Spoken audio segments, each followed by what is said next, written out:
tosekisa Lumumba na bapere ya indépendance, tosekisa Dr Etienne Tshisekedi,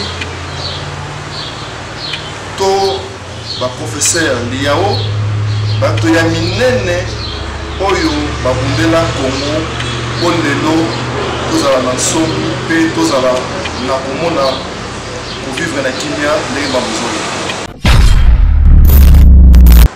Dans un pays sérieux, on va bosser la corruption. Pour Azam Moutou, pas vous remplacer le président de la République.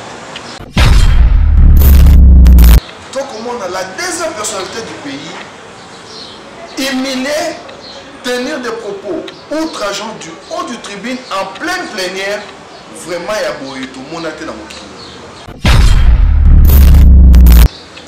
Mais comment est-ce que Bozan a quatre coalition, Bolobi peut gérer Mboka? Mais vous ça la makambo na hypocrisie sans que bon landa principe directeur il y a bonne gouvernance. Il y a mon azar au bitou dans la FCC batoma le bazate. Parce que ils ont sonné et puis ma conseiller ministre Moussa na bango ezala et justice coup de chapeau la Moussa bo sala. Botali statut ya mutute, botali kombo ya mutute mais bozali ko était biso population. Réellement, qu'est-ce qui s'est passé dans le dossier projet à 100 jours. Et pendant que depuis l'année passée, pour ça, la bande de Koloko, là, président Roger Si, a condamné na Air Fati. Ministre, il y a finance provinciale de Guy Matondo, a condamné. Ministre, il y a santé, il y a gouvernement Chibala, de Oli Iluma, a condamné. Ministre, il y a intérieur. Il y a la province à Kinshasa, le Kodoli Makambo, Bazali et Belé, ça va nous autant à Awa, et Bamon ne sont pas condamnation à Bamon à Air Fati. Pour la Air, il y a un Kabila, ils ont impunité totale. Oui, Bibiso, en 2017, Maman Gari, Bakara qui honorable Franck Diongo, injustement, pour atteindre qui m'a envoyé glissement, pour atteindre qui m'a envoyé dialogue à Semko. Alors, plus question que le dialogue à 5 ans pour Kabila à respecter l'engagement a été 40 millions de dollars. Et quand il y a un hôpital Boni, et quand il y a une école Boni, et quand il y a un Boni, et quand il y a un Sabatu Boni, papa Alexis Tambouimamba, dans respect tout le rayon, il y a une explication, type cas qu'on s'est camouflé dans le film à ma maman. Tous en a deux régimes. Démocratie au président Fatias Ofandissa, la dictature à FCC à Zali Ofandissa.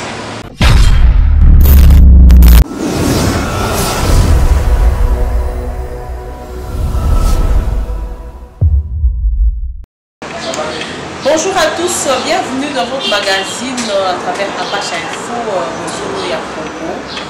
Magazine et ça la Makongo, il va pas passer sur les caractères RDC. Pour biso so qui te l'obité, on va azalité à travers moi-même, c'est que j'ai depuis longtemps. Je ne suis pas seule des lots de Awanakati MLB, dans la Congo. La maître Jean-Louis Essoma, azali président et ligue de jeunes, il y a MLB. Oyo ekamama bongo na mwana mboka Franck Diongo nous sommes yebisa en battant pour la mingi mpona makambo etali ekolo na biso mboka Congo et mbote na balandi nyonso lisusu na baoyo balandaka Apache Info à travers magazine oyo Bosolo ya Congo précisément nazomona Elkifani Million na Bruxelles dans la carte du royaume de Belgique. Nous avons tellement ébélé pour la Rolanda émission où déjà je salue bonjour maître Jean-Louis Essoma. Bonjour maman Karine. Bonne santé. Santé c'est l'équimia. Nous avons reçu la mission. Bonne santé. Confinement à la Boca RDC. Ah oui, nous sommes en train de suivre à la loupe la mesure hygiénique où les soucis routiers comme au Boka. Il y a des obliques c'est biso et donc au monde les fonctions c'est positif.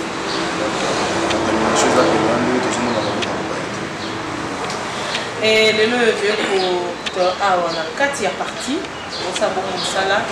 Merci mille na moya babiso hein Apache Info.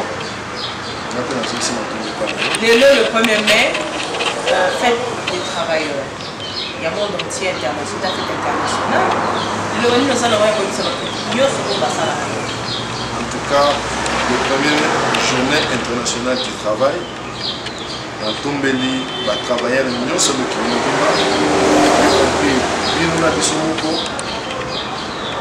bonne fête de travail dans le confinement. Confinement parce que pour nous surtout pour ça la minute nous référons à la mesure hygiénique au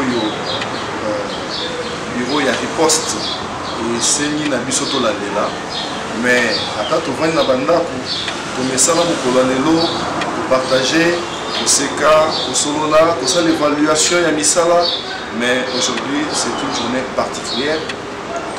Tomber liga la batunyos bipai basimba mi bipai bazali la banda kuna mambo. Na ba misala bazala ba service minimum. Bon, fête de travail, de longo na bisomoko ba imboka ya. Voilà, merci beaucoup surtout Mini na ba oyo bala bana biso partout na Poto, partout na monde entier. Bonne fête à vous. Déjà. Et moi, je suis Jean-Louis Essoma, de l'autre de Gondela, du Cambodge du Sénat, Congolais, nous sommes dans le Sénat, et pour nous, c'est qu'il y a un boca. Mon thème est un boca, c'est un voyage en boca, nous sommes un boca pour maman dans le Sénat. Oh, de l'autre de Gondela, le Sénat est comme le roi Boléa, et comme le roi ils ont sous la valeur de la mission du peuple congolais. Yo lokola ozali pe motani beko kama rapi ba jeune ni nous en envoyer reprocher na memazo ikakuna na kati ya cinéma na kati ya Sénat et puis on a question du monsieur mi balé sur enchaîner pe oye bisa pe peuple congolais ceux qui haute chambre za nini basse chambre za nini eloko nini lekana na nini kuna. Merci maman Karine na motuna kitoko naza vraiment estomaqué, gêné, naïveté, tout ce que ça, le Mumba n'a pas peur à l'indépendance, tout ce que ça, docteur Etienne Tshisekedi, tout le professeur Liao, tout le minene, oyo, babundela Congo, Olelo, tous à la nation, tous à la Komona, pour vivre dans la Kimia, les Mamouzouli. Sénat oyo ezalaki eloko ya lokumu mpona mboka parce que eza institué par la constitution. Lelo naza na mawa mpe pasi na motema komona oyo na vivaki lobi na plénière ya Sénat le président ya Sénat honorable Alexis Tambwe Mwamba oyo constitution epesi pouvoir na ko-remplacer mokonzi ya mboka na ntina na pêchement mais vraiment ezali pasi ce qui s'est passé hier ezali inadmissible mpe eza kolakisaki na Sénat mokonzi aza te.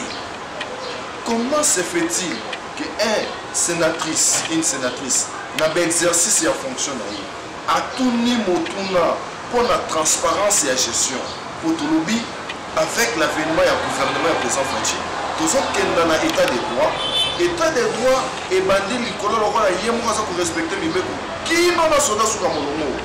N'a fonctionnaire en sous Kamolongo ici. Pour la Nini, et bon, c'est lié à Sénat, et les cas qui n'ont marché de gré à gré, paix et Salema qui l'est Nini. Mais président Alexis Tamboumonga, pour te demander à couper sa mission, ma casse. Akimi Motuna a scandalisé le peuple congolais, a scandalisé l'institution Sénat. Natina a répondre de sénatrice Bijou Ngoya, Makambo Oyo et Sénérité et l'Obama n'étendent à Sénat. Bisso, Bilengé, jeunesse congolaise, vraiment ils allaient exemple à Rolanda. Ils allaient exemple à Rolanda. Tel comportement, il y a président, il y a Sénat congolais affiché au bout du haut du tribune il y a Sénat mokili mobimélandi parce que chaîne et institution et relais c'est tout le monde entier qui a vu comment le président tentait de humilier, de dénigrer, de sortir du sujet na eloko oyo ezalaki exercice ya transparence oyo il faut azala fier po tomona ye quand même mosala esalemaki mais azala na fier ya korapporter na bacollègue ne basénateur mais ye a dévié et puis esali soni mpe pasi dans un pays sérieux envers aussi la démission. Pour Azam Moutou pas vous remplacer le président de la République. Mais le loco n'a qu'à maman Goya à ton acquier. Mokonzi. Dengo changer ma tol awa, dengo bongisi awa. Dengo réhabiliter ça. Il faut coûter combien? Tout ça là est créé problème. Nous avons monté ça hospital. Maman Karine. Benga benga ça qui a la champagne. Ba solo là, ba solo là qui on a parté. Et dimi na musa pas na face. Maman Karine maromezo leka l'institution Sénat et ça sonne. Mais n'a pas ça papa cardinal c'est mon raison. Parce que na temps il y a régime passé, il y a président Kabila. Le cardinal a le bac nous avons mon a congolais ba médiocre. Et il y a beaucoup de Konzambo à Kabila à le bac à son temps. Que na 4 ya groupe na ye a comment ata 5 personnes te oyo ba kuki que ça son peuple ya moto moni le vu ensemble dans la Sénat ezali bande kona biso ya FCC bazali kotalisa biso lolenge babanda ko diriger mboka na tango ya Kabila ya mona ko biso tokotaka komba pona ko libérer Congo pona ko vendre l'état de droit mais lokola babe na bango kotaki makasi na misisa rêve ya moyo ba ko banga population pas qu'on respecte ni beko ya mboka te to comment on a la deuxième personnalité du pays humilier tenir des propos outrageants du haut du tribune en pleine plénière vraiment ya boye tout monde a été dans mon les alliés place ba outil zola que ça nous écouter na bango na ya mo biso peuple ceux qui vont tenir biso jeunesse congolaise parce que ah tu dans la carte GMLP tout simplement pour la honneur de l'institution et le Sénat pour le président Alexis Tambou a démissionné pour abonner à Koki pour remplacer le président Boraté dans le comportement dans la fiche où il y a des assassinations. Voilà, j'espère que vous l'avez dit, Honorine Monseka, j'espère que c'est pénible. Donc, il y a arrêté un ministre, il y a madame la ministre Yolande et Congo. Est-ce que c'est normal? Maman Karine, ils ont pas cité Mawa. Oui, puis ils sont dans MLP, pour défendre la solo. Les gens ont honorable Franck Malomaka. Vérité, ils en ont posé à Békité pour être là. Vérité et l'ingaraté, ils en ont posé à aider à monter pour manifester. Tolobaki, mariage FCC cash. Ils ont dit porteur des germes de conflits permanents et de crash. Parce que moi je t'aime, mais moi non plus. Et bah camoufler ya moi. Et là ils ont les canacats, il y a exécutif, il y a gouvernement. Parce que Maman Yolande est bon, Azali ministre, na gouvernement. Où les alliés dirigés par papa, premier ministre Ilukamba. Mais ici, il y a famille politique, il y a FCC. Mais comment est-ce que Bozan a une coalition, Bolobi peut gérer Mboka, mais Bozan ça la makambo na hypocrisie, sans que bon anda ba principe directeur il y a bonne gouvernance. Et lui Kolobani, arrêtez vraiment les alliés et l'okoyo, ba tricher. Mais heureusement, Mokonzamboka a éveillé, mais à instruire dans l'égalité, oyo ndenge sengeli eleka.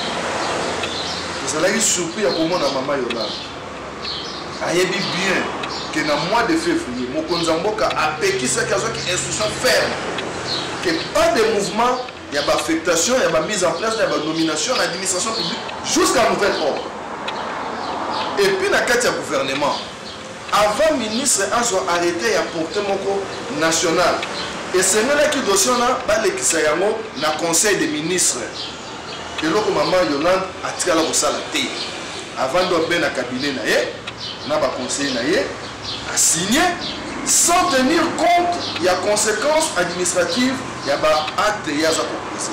Raison pour laquelle le président a éveillé, a zali côté de l'état de droit, à instruire le premier ministre.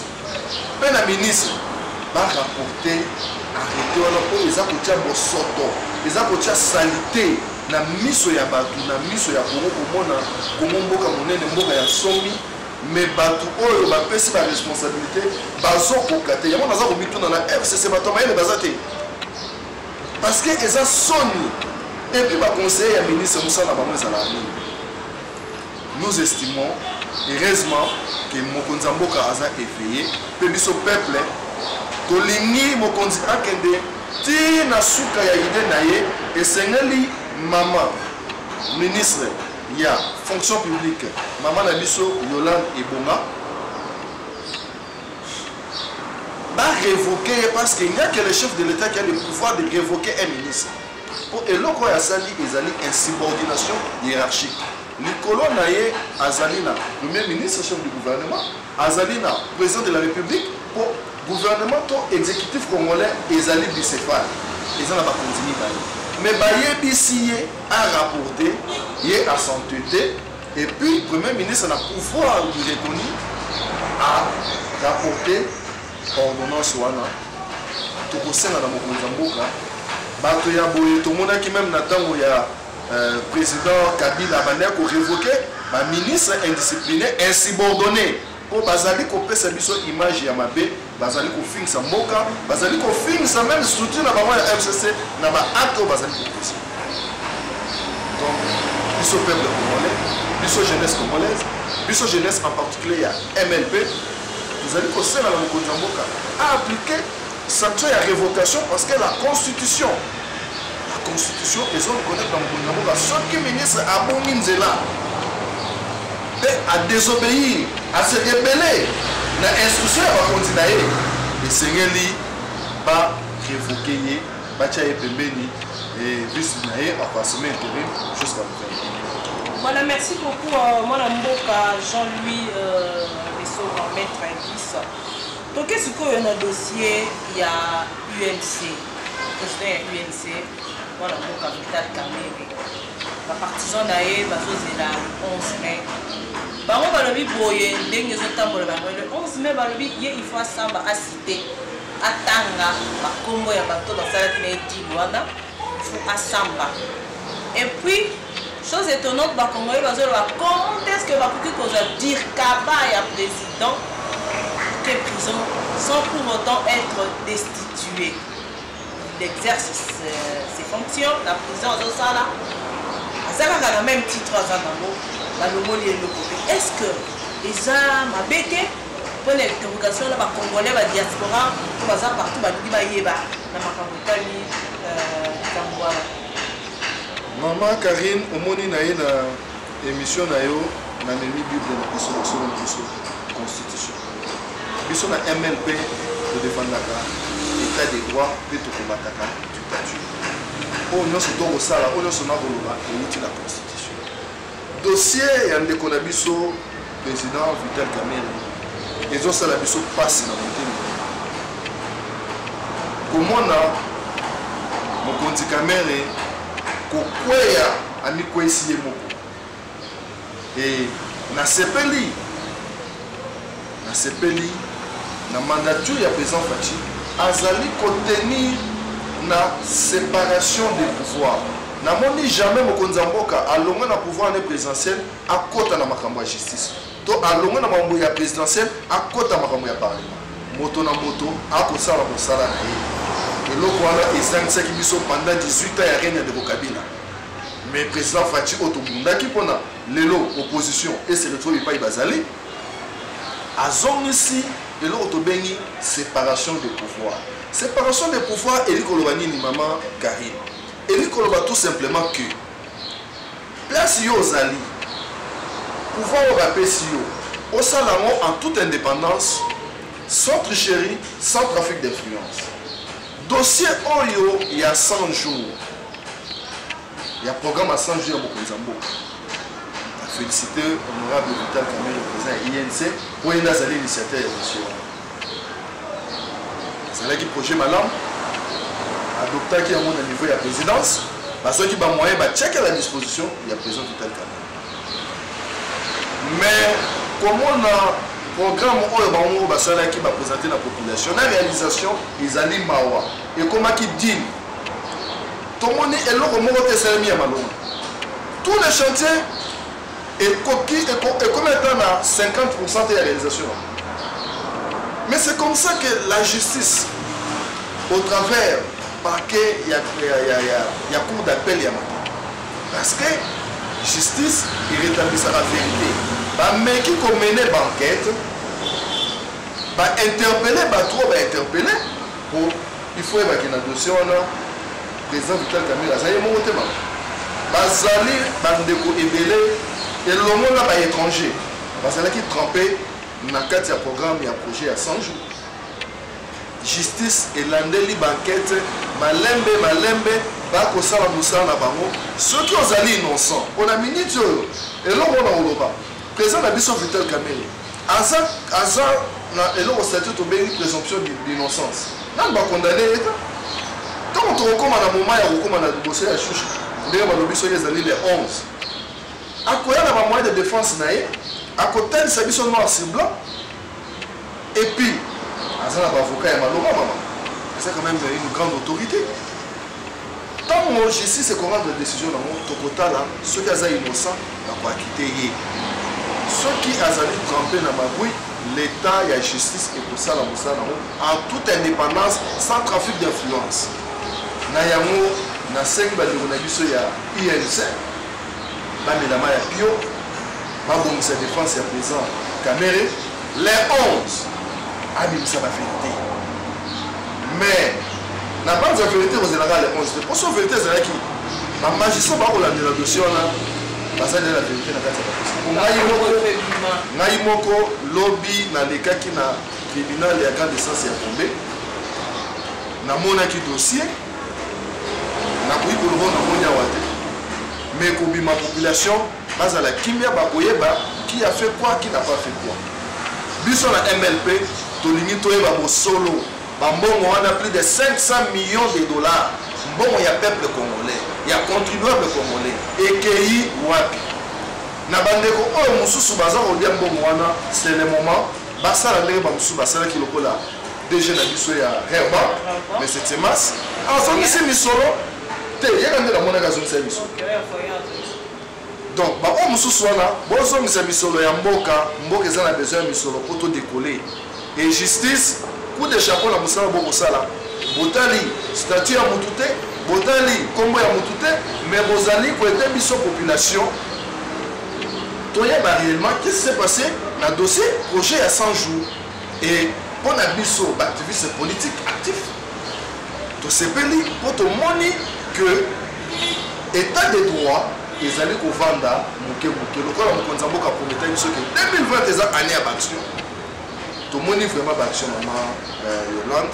et maman Karine pour omoni action bazomonaka dossier ya papa président Vital Kamerhe non ebandaki depuis année passée tozala bandeko lokola président Roger Sima aza condamné na Air Fachi ministre ya finance provinciale ndeko Guy Matongo aza condamné ministre ya santé ya gouvernement Chibala ndeko Oli Ilunga aza condamné ministre ya intérieur ya province ya Kinshasa ndeko Doli Makambo aza bazali ebele so bali kotanga awa et bango nyonso basi ba condamnation na bango na Air Fachi pour na Air ya ndeko Kabila ezaki impunité totale au moins une différence il y a les deux présidents et pour expliquer bana mboko baza partout il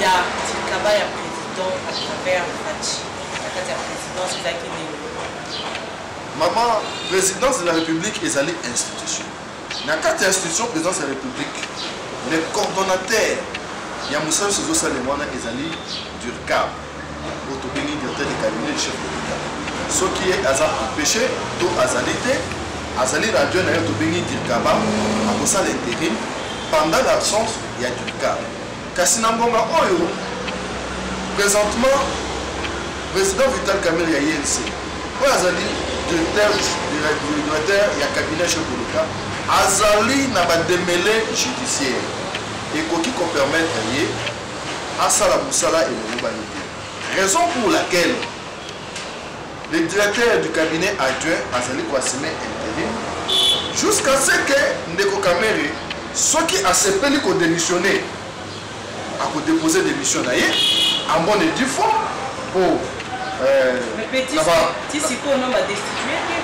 tokokoma na niveau wana mama ezali na boye kopesa pour ya droit administratif parce que ezali droit administratif ezali politique ezali na honneur ya président Vital Kamerhe akoki kozela badestitué te il faut adémissionner pour préserver parce que nalobaki awa azali na kobénéficier na statut tobengi ya présomption d'innocence là bakondamné ye te parquet kosala mosala ya komene banquête mais jugement ya condamnation na ye eza te akoki koprofite na mbonga oyo comme moyen asala mosala eza te parce que bipai azali na 4000 moyen asie mokanda eza te adémissionner na malembe pour libérer l'institution présidence et servir mboka entre temps soki Ndeko Kamere aboyi à s'entêter na démission sur le plan administratif et politique mokonzi ya institution présidence ezali président c'est lui qui avait choisi de son gré mutu oyo aponaki atia na directeur ya cabinet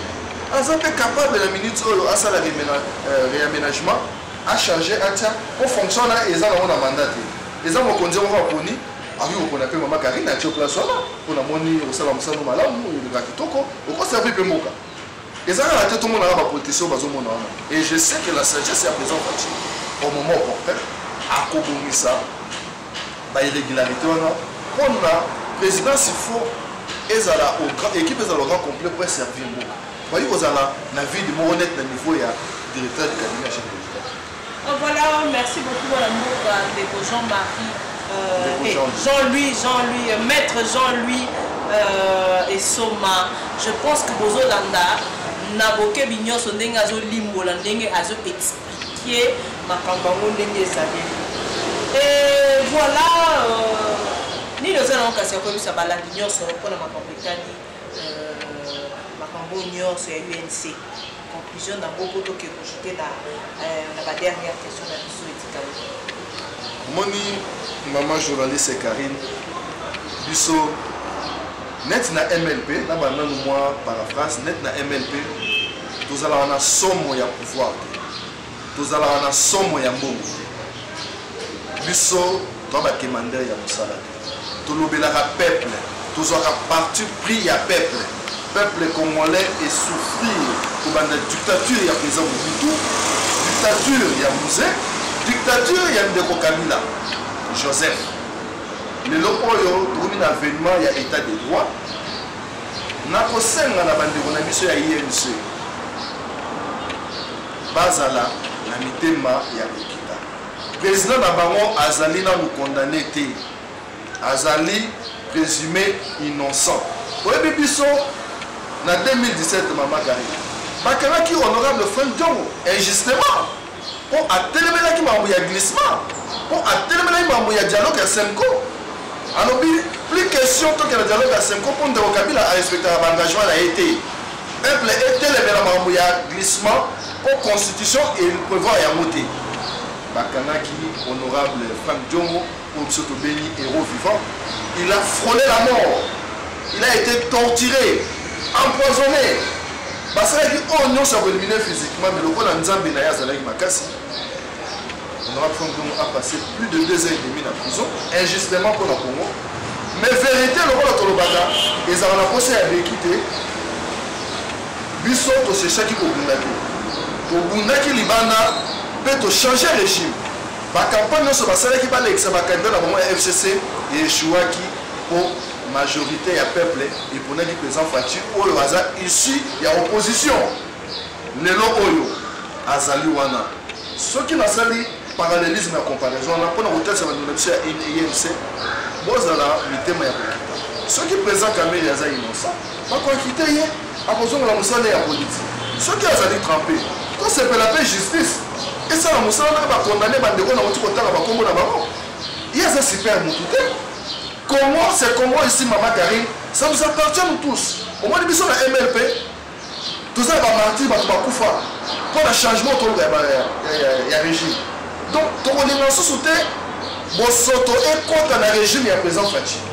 tolingi vérité oyo azosala mosala malamu tobetele maboko lokola baprocureur lelo balamuki tozobetele bango malamu bozwa courage moto bobino aza te Congo c'est notre pays c'est notre patrimoine commun biso nyonso baoyo mpe bakosala mosala mabe lokola baprésident ya basénat justice ekosokipe na bango toyebi bipai ekani bakosuka donc bandeko ya nse bazala na kimia préparer défense ya président Kamele les 11 ans na mosika te baya na baarme na bango ya droit nayebi kuna bazala na baavoka ya makasi ekozala débat ele république atie baavoka na ye ndeko Kamele atie baavoka na ye baco-auteur na ye batie mpe baavoka na bango comme ça biso tokolanda calmement total la vérité verdict okoma na l'état nde o biso na MLP tokotosa mpe tokosala la population bayamba yango et c'est ça façon toyiboede président Fachi na avènement ya état de droit oyo alalaka te butu moi aza koluka bakongole bacomprendre wana message wana apesi mingimingi na jeunesse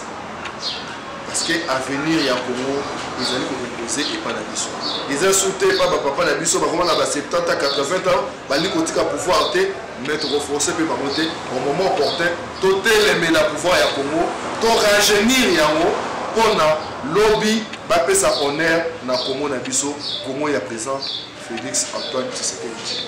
Voilà, merci beaucoup maître Tokende Tokakoyeba MLP. Président Franck Diom a à côté même prison. Mais les lieux à ta poste des athées. Poste des athées. Aligné ni Kassina Katia pour le bébé. Maman Karine, Combo ya Mutu Oyo Tanywana.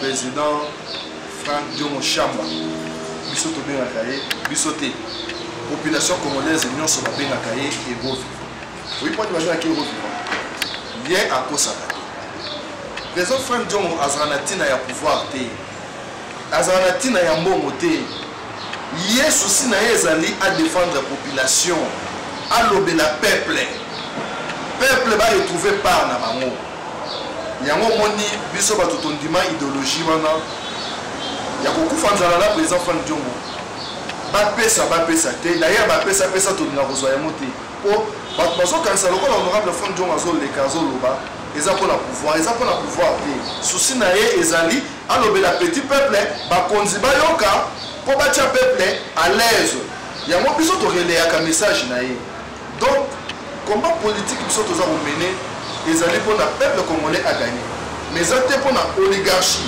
ya bato moko par exemple badonatisi ya FCC badirige mboka pendant 18 ans bamemi mboka na kao bayede biso corruption comme mode de gestion biso na MLP totelemela corruption awa moyibi aza te bango awa soki oye na makambo ya kobungisa biso yo moko okokota boloko yango biso tokeleyaka tolingi corruption te tolingi blanchissement de capitaux te.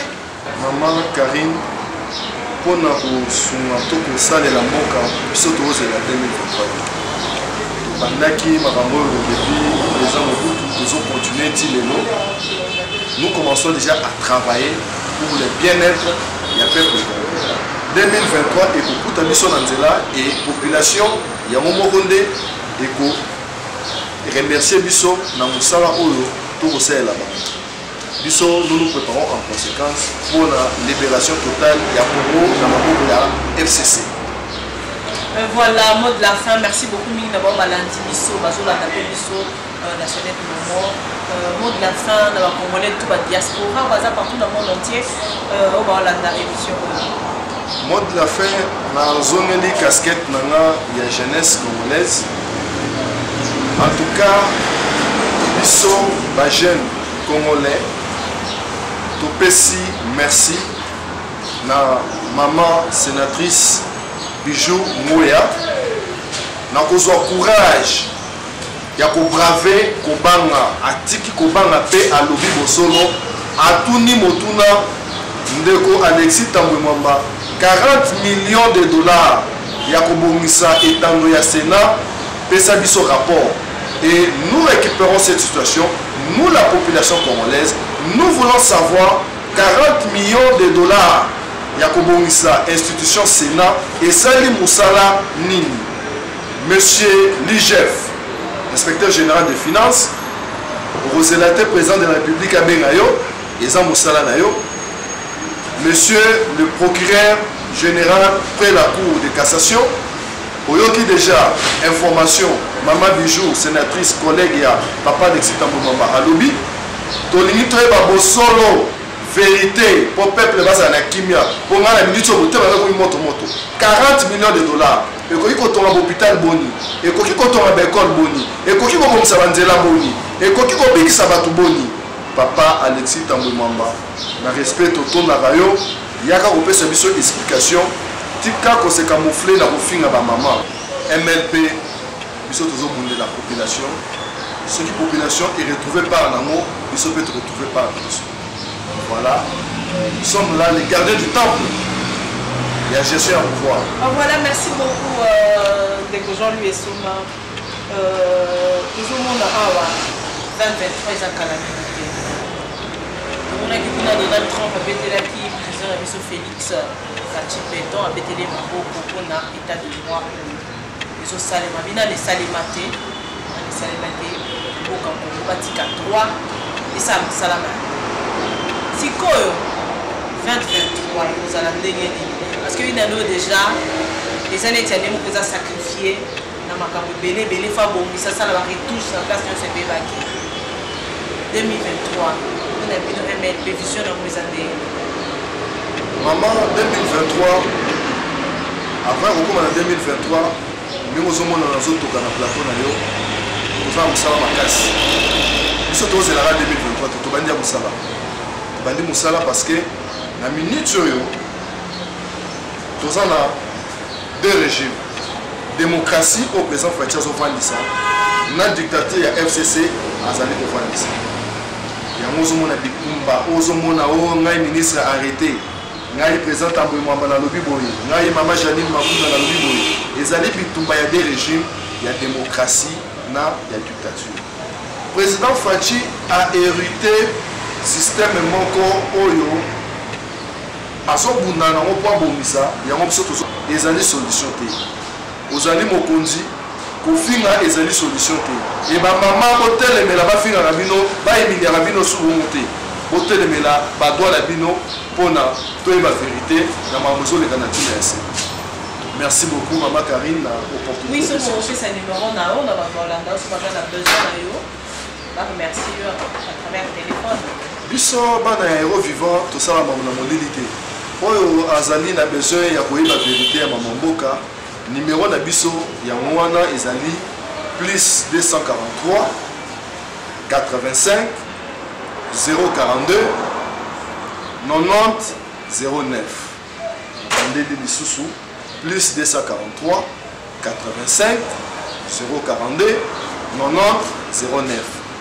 Soki oyo akosepela kobenga ayeba ba vérité po awa tosali na ntango moke ba détail oyo nyonso na lobi toza na ba preuve wana ba dossier nyonso tolobeli awa ya mama ministre ya fonction publique ya président na biso oyo azali na makala papa Vital Kamerhe ya papa Alexis Tambouimamba makambo nyonso na ya covid na ya makambo état d'urgence tozali na ba preuve ya kobenga tokotia ngo na disposition. Voilà, merci beaucoup tous ceux qui vont avoir la lelo. Merci beaucoup d'avoir eu cette confiance. Nous avons elle qui Fanny Mignon dans Bruxelles, dans Pression de Mini, merci de vous l'engager. On a eu mot c'est qu'à monter ma même chance et le repas, ma vie a une émission sur le Congo. Merci beaucoup d'ailleurs à Pachamou Pétampay. Le boss à Pachamou Pétampay, mon maman Linda. Merci beaucoup d'avoir eu pour la émission Oyo. Merci beaucoup. Oui, le Basuka, maître Alina Baïsa. Bogoli Misara, Bomoni, na salle émission sans protection, Kachine, Nande Ronabino, dans un papa, si y a asthme, il y a Momoni, Nachi, Yamote, mais l'esprit n'a pas se protéger déjà. Voilà, merci beaucoup, vous avez belle respiration, tout ça, en tout cas, vous voyez, on a un masque. Égalité, merci beaucoup la Bino, la diaspora. Merci beaucoup Richelin, toi qui es derrière la caméra, pour avoir une belle image. Tu as vu que tous autres travaillent dans Bokoso, tu as vu que Covid-19 est allé, le confinement, en tout cas, la diaspora, sur l'émission de Bino, il y a un mot booster, un mot partager, aimer, benga, l'émission, et ça la mission bien. Merci beaucoup à toi, le sénateur Paolo Toudilou. depuis l'Angola, Babi Boss Nandinga Moukete, merci beaucoup. Donette Chioyo, merci beaucoup.